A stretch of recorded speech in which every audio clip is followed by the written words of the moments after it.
பெங்களூர்லேயோ ஒசூர்லேயோ இருந்து இந்த வீடியோ பார்க்குறீங்களா? இந்த மாதிரி ஒரு வீடியோ பார்த்து தான் எனக்கும் தெரியும் ஒசூரில் ஒரு எக்ஸ்போ போட்டிருக்காங்கன்னு. உடனே கிளம்பி ஒரு வீக்கெண்டில் போயாச்சு. நுழைஞ்சோடனே புக் ஸ்டால், ஃபவுண்டைன், அதுக்கப்புறம் வால் டெக்கரேஷன்ஸ், மார்பிள் ஸ்டோன்லேயே செஞ்ச சம் டெக்கரேஷன்ஸ்லாம் வச்சுருந்தாங்க. அதை தாண்டி போனீங்கன்னா குவில்ட்டு, லேடிஸ்க்கு குர்தாஸ், அதுக்கப்புறம் ஸ்நாக்ஸ் ஐட்டம், பிக்கல் ஐட்டம்னு சொல்லி நிறையா வச்சுருந்தாங்க. அங்கேயே டேஸ்ட்டுக்கும் உங்களுக்கு கொடுப்பாங்க. ஸோ டேஸ்ட் பண்ணிவிட்டு நீங்கள் வாங்கிக்கிட்டால் போதும். வீட்டுக்கான ஈஸியாக க்ளீன் பண்ணுற ஐட்டம்ஸ் கூட நிறையா வச்சுருந்தாங்க. சரி நானும் ட்ரை பண்ணலாம். ஏன்னா நிறையா பொருள் வந்து அவங்க பண்ணுறப்ப வரும், நம்ம பண்ணுறப்ப வராது. ஸோ அதை தான் ட்ரை பண்ணிகிட்டு இருந்தேன். அதுக்கப்புறம் கீ செயின்ஸ், வுட்டன் ஹேங்கிங்ஸ் அந்த மாதிரி நிறையா வச்சுருந்தாங்க. பசங்களுக்கு பேர் போட்டு 2 கீ செயினும் வாங்கி கொடுத்தாச்சு.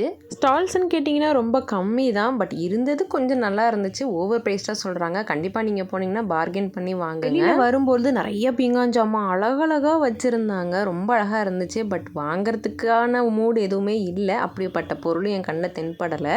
அங்கே முடிஞ்சதுக்கு அப்புறமா பிராண்டட் கிளாத்ஸ் எல்லாமே ஃபேக்ட்ரி அவுட்லெட்னு சொல்லி இன்னொரு இடத்துல போட்டிருந்தாங்க. ஐ திங்க் பாக்லூர் ரோடுன்னு சொல்லி. ஸோ அங்கே போய் என்ன தான் இருக்குன்னு பார்த்தா நிறைய யூஸ்ட் ஐட்டம் மாதிரி தான் தெரிஞ்சிச்சு. சில நியூ ஐட்டம்ஸும் இருந்துச்சு.